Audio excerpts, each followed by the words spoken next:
को हमने लगातार पैनी निगाह में रखा हुआ था।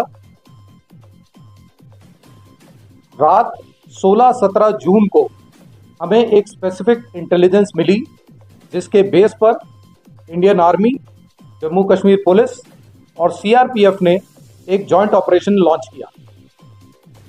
इस ऑपरेशन के दौरान हमारी एक एम्बुश पार्टी को कुछ संदिग्ध हरकत दिखाई दी।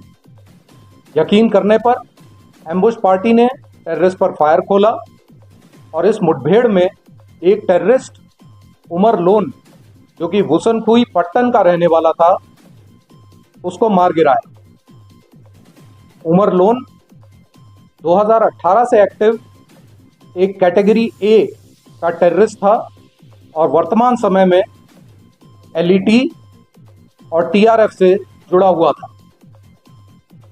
उमर लोन कई टेररिस्ट एक्टिविटीज जैसे कि रिक्रूटमेंट, ओजीडब्ल्यू का नेटवर्क चलाना और इलीगल किलिंग्स में शामिल था। उमर लोन का एलिमिनेशन सिक्योरिटी फोर्सेस के लिए एक बड़ी कामयाबी है। पिछले कुछ हफ्तों में Indian army, Jammu Kashmir police और सीआरपीएफ ने हाई ऑपरेशनल मोमेंटम बनाया हुआ है, जिससे हमें कई कामयाबियां मिली हैं और कई पुराने टेररिस्ट को खात्मा किया गया है। इस कार्रवाई में हमें आवाम का भी भरपूर सहयोग मिला है और आने वाले समय में ये कार्रवाई इसी जोश के साथ बरकरार रखी जाएगी।